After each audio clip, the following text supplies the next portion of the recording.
Hello everybody, this is Pumpkin Bat, and today we're going to be doing another tutorial on dressing tools. So my previous tutorial was a very basic dress up tutorial on the 2.0 version of this tool. And since then there's been quite a few changes. So I'm not going to get into all of the reasons as to why Dressing Tools 2.0 was a thing or how it functions, but I will really quickly review how to install it. You've essentially got two ways. One, you can click the button on the home page here. It will prompt you to open your Creator Companion, and then you would follow the prompting to add it to your packages. I already have it, so I don't have to do it.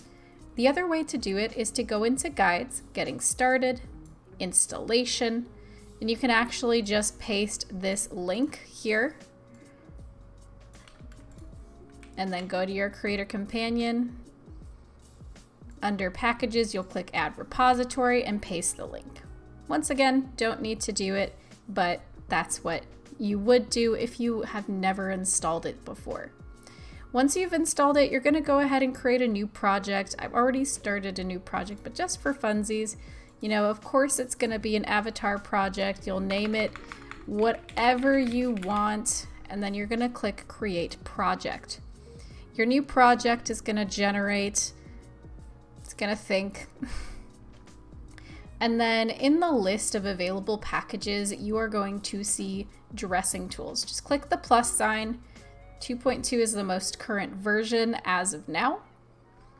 And it is going to add all of the things, including dressing tools and the dependencies, such as the dressing framework. One more thing I highly recommend is using Gesture Manager. So really, I would not do any project without Gesture Manager, unless you're extremely confident. Gesture Manager, if you're not aware, it allows you to test your expressions menu and avatar expressions in Unity, so you don't have to test and build and test and build all the time.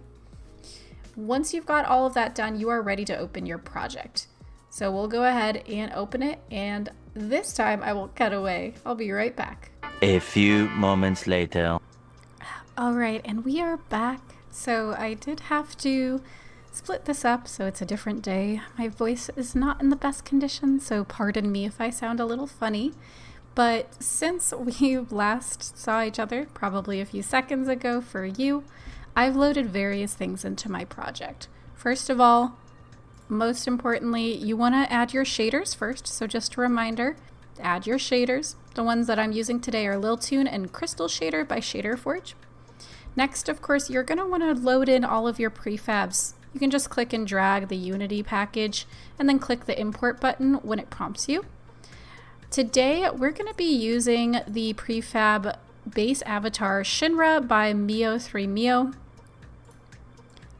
And we're going to start by just dragging her in. In addition to her, just to review, I also have an Ida bag accessory by Alpaca, an outfit called Belita by Cherry Neru, and then also an outfit called Gothic Jersey by Kilnya.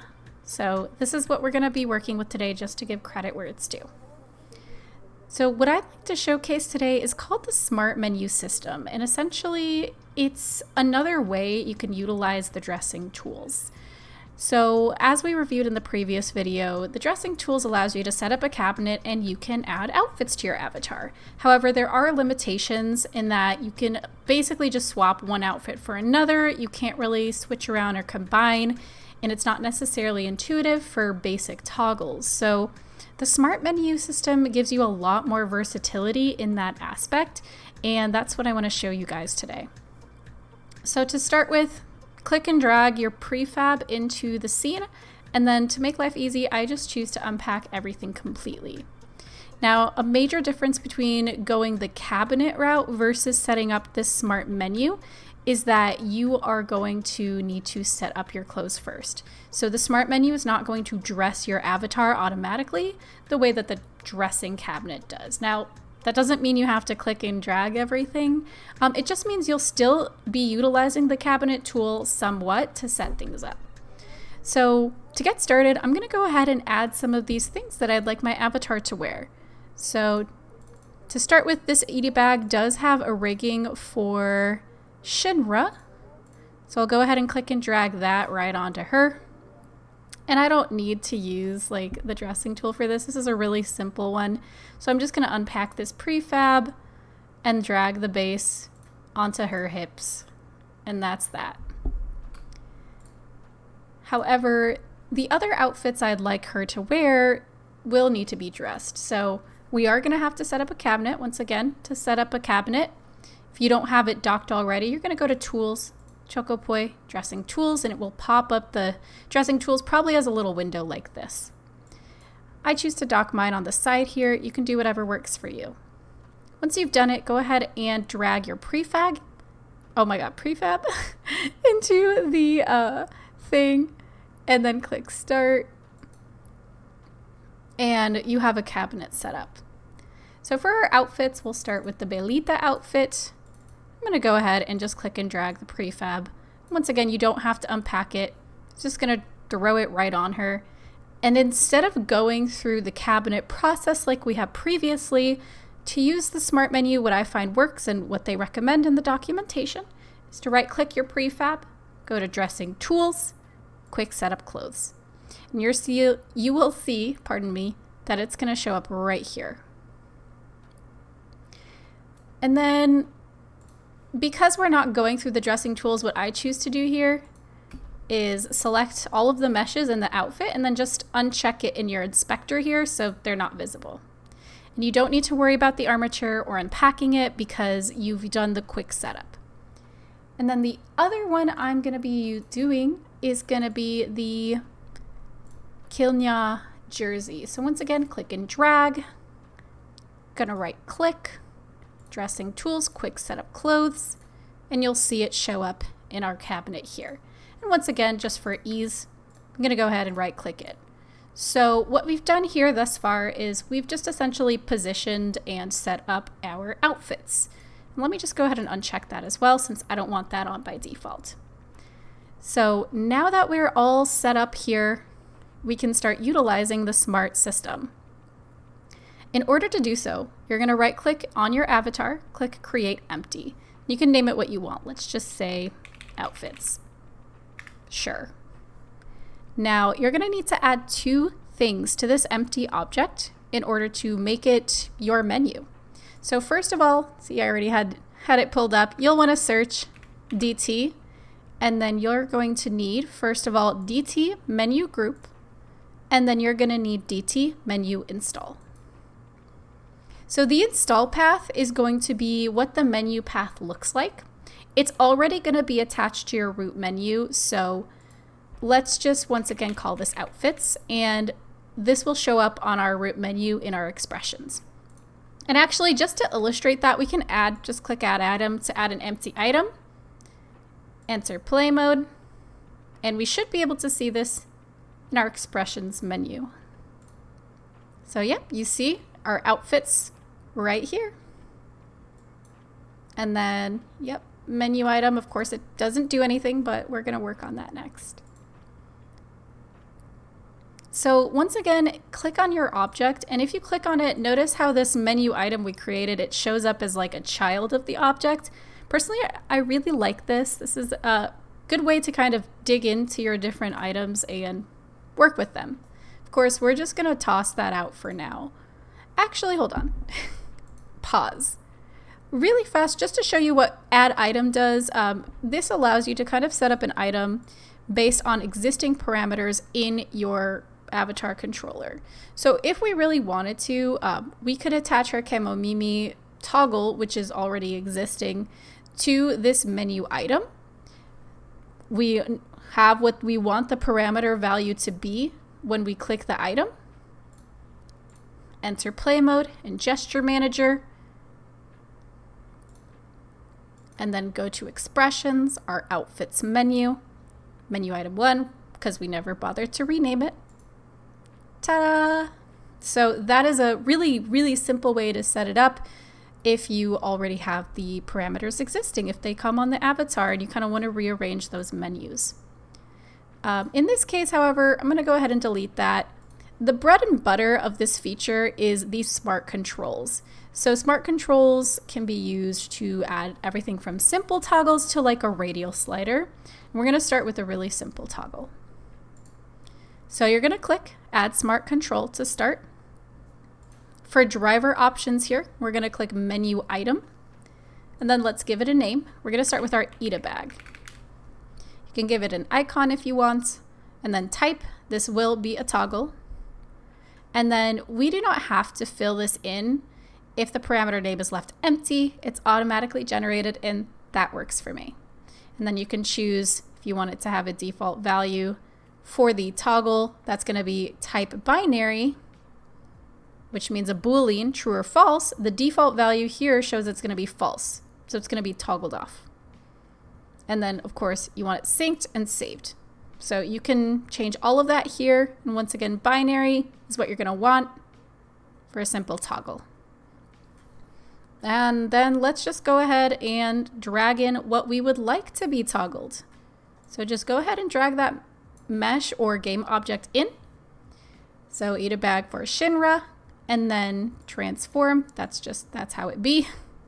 And then here is the state that it will be when you press the item in your menu. So it will be checked. The default, it is not checked. So when you click it, you want it to be checked. You want it to be active. As of now, we don't need to worry about property groups or cross-control actions. And you don't really have to click anything else here. If you click out to the outfits, it's going to take you to kind of like the root, the menu. And then if you click back in, you can see what you've done and you can make changes. So let's go ahead and see how we've done here. I'm going to enter play mode. Go to our outfits submenu. And there we go, Eat a Bag. Now, because I've already like rigged it, I set it up prior. It's already properly rigged. It's positioned correctly. It's moving as it should be moving. And that is setting up a very simple single mesh toggle. So now is what I think is kind of the best part of this feature, which is going to be setting up outfits. In particular, it's going to be mixing and matching outfits. So once again, if you would like to do this, you're going to click Add Smart Control. And let's just say outfit 1. Once again, we would like this to be a toggle. We haven't set up any parameters or anything in our animator, so we're just going to forego this. We want it synced and saved as a toggle. It's going to be binary. So let's go ahead and go down to object toggles. So I've got 2 outfits here. And one option is you can just like click and drag every single part of an outfit individually into this section and, just have a full outfit set up this way. However, if you prefer to do that, honestly, using the cabinet system is probably going to be a little bit better for you, just a little bit easier. Now, the boon here is that you can mix and match elements. So let's go ahead and do that. Much like setting up the cabinet system, I think it's best to start with what you don't want. So let's look at our base avatar. If we want to have a fun outfit comprised of things that are from both of these, I don't want her to wear this shirt. So I'm just going to kind of go down the line here. I'm going to say no boot. Harness can stay Kemomimi. Don't care. Niso, which is her stockings, I want those to go. I'm just going to go ahead, go down the line, click and drag everything. And the system is pretty smart. If something is active by default, it will basically have the opposite state as the default in the menu item you're creating. So nothing too crazy. And then let's go ahead and click and drag things we do want. So let's say we want the Belita dress and the Belita sleeve, but we really like the chain and the choker from this particular outfit. And maybe we want the Belita shoes. Okay, so just double check here. Make sure, what you want inactive is unchecked. And then these are going to be checked. Now, if you've ever worked with booth avatars before, you're probably aware that we are going to need to update our blend shapes. And this is done under property groups. So once you've kind of figured out how you want to configure the outfits, go ahead and go to property groups and click add. Selection type normal, that's perfectly fine. And then you're going to include the object or the mesh that you are going to need to update. So body secondary is kind of where everything gets crazy. That's the mesh of her main body.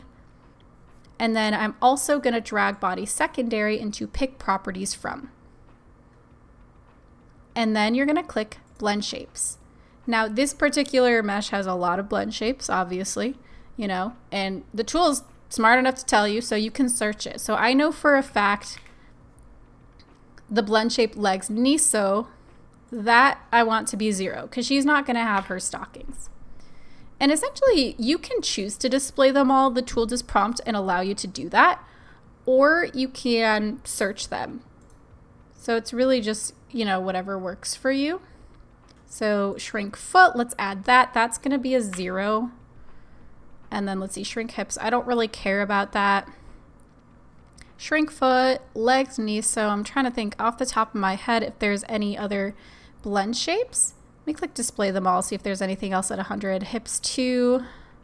Nope, everything looks good. So once you've kind of added all of the blend shapes and the value you would like, you're going to go ahead and click blend shapes and it will be added.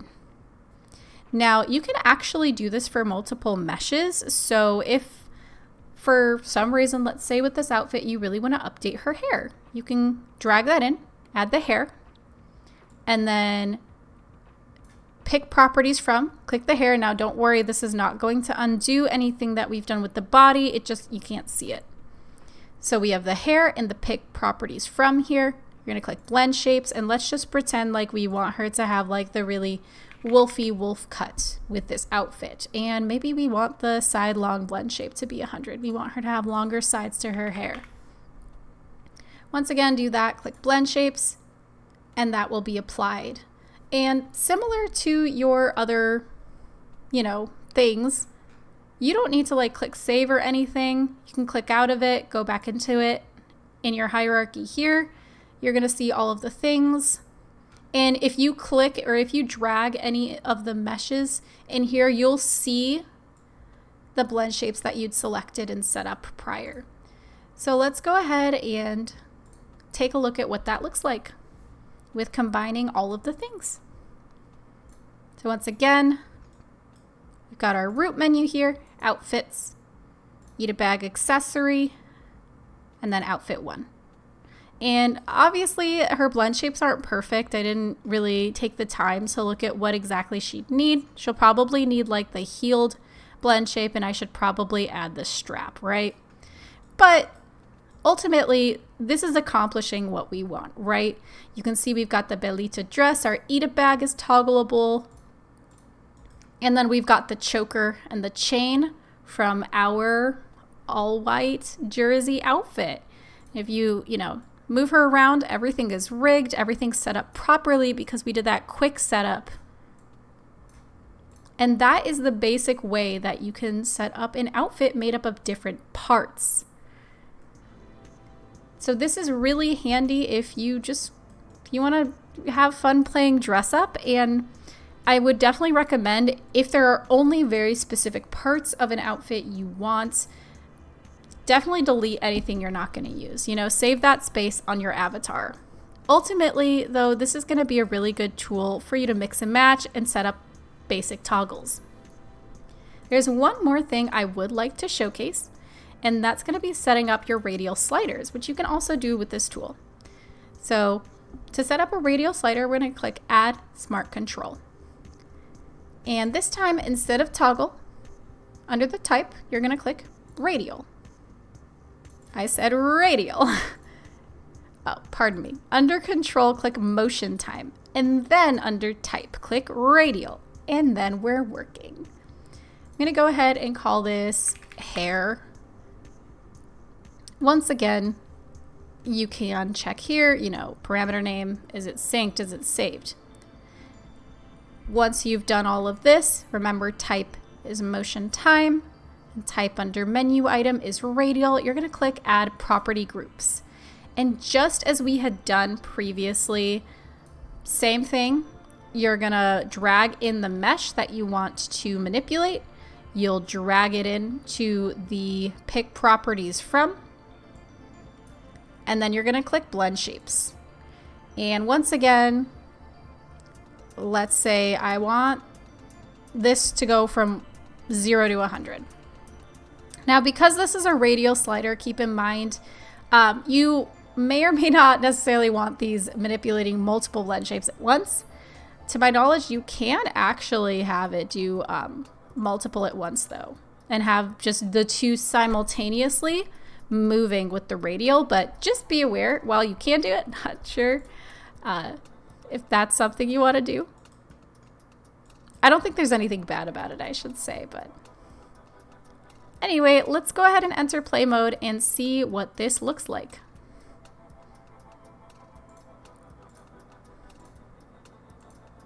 So yeah, we see we've got our slider. You can see the bangs are subtly moving over, and then the wolf blend shape, it's a little bit harder to see, but if you look at the back of the hair, that is also moving. And all of this without having to duplicate your avatar, make the parameters, do all of the things. So this is a really great tool. And these can all, of course, function independently of one another. So as long as you know none of the toggles or meshes are kind of messing with each other, you can really customize your avatar without having to do a lot of the legwork. At first, I was pretty intimidated by this smart menu tool, but once I actually took time to learn it, it's really great, and I see how this can be super handy. So there's one more thing I want to go over, but we are going to swoop, do a little transition here, and I'll be right back. 24 hours later. And we are back. So what was a moment for you was actually a night for me. When I originally recorded this last night, there was a bit of an error with some right default things. I went in the Discord and brought it up, and the developer actually issued a fix upon realizing that there was this small issue. So just a testament to how wonderful and responsive the developer is and how nice the Discord is. So with that being said, the reason I separated this part out is because I want to showcase another feature of our smart controls called the cross control actions. In our brief moment apart, I've set up a second outfit for our Shinra, and it utilizes some meshes from the Kilnya jersey avatar. Some of the meshes in that outfit kind of overlap, interact with the meshes that are in our first outfit. So let's just take a look at how that's handled here. So here we've got outfit 1, which I did also adjust a little bit. I fixed her blend shapes up. And then we've got outfit 2. Great. Very cute, very fun. But what happens if we have them on at the same time? Well, they're going to overlap.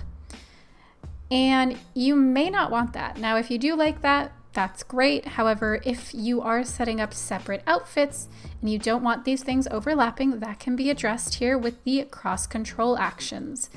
Cross control actions basically allow your smart controls to interact with one another. At this time, the developer has said that, it's pretty limited, but they do plan on giving it more functionality in the future. And essentially, you can make rules for one of two scenarios. You can either say, when this smart control is enabled, I want this to happen, or when this smart control is disabled, I want this to happen.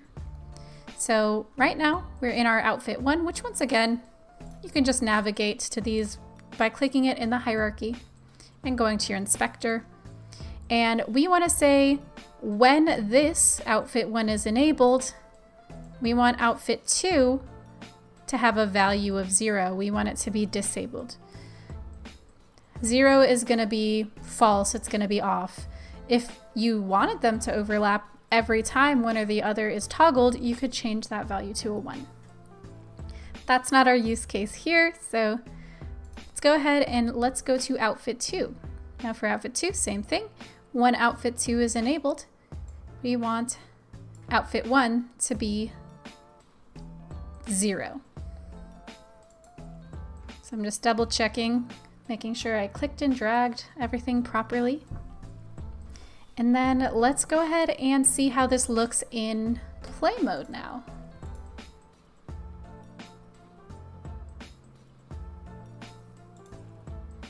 All right, so once again, let's start with outfit 1. And then if we click outfit 2, now they function, like an integer would, where outfit 1 will not be enabled. However, our other smart controls can still work. They can still interact and be simultaneously equipped. They can do all of the things. So that is just another component, another facet of this feature that allows you to customize these outfits. And I just wanted to showcase that separately for you, especially since that right defaults bug has been fixed. In conclusion, 2.2 has added a lot of things to our dressing tools, including the much sought after ability to mix and match components of your different outfits. As of right now, my understanding is that you still kind of have to pick one or the other. They don't exactly integrate with one another. However, it still does open a lot of possibilities. I definitely recommend reading the documentation and checking the Discord. This is just covering the smart control system that was implemented, but there's also some quality of life updates that you might want to check out, like a right defaults checker, for example. I know that was a big ask. But yeah. In terms of whether you should use this or not, that's up to you. I think the integration with dressing your avatar, your booth avatar in particular, is pretty great. I understand there are things like modular avatar and VRC Fury that might accomplish similar things, but it's just another tool in your tool belt that might help you accomplish what you want without making you go through all the crazy legwork. So if you made it this far, thank you so much for tuning in. I really hope this helped, and support your local public libraries.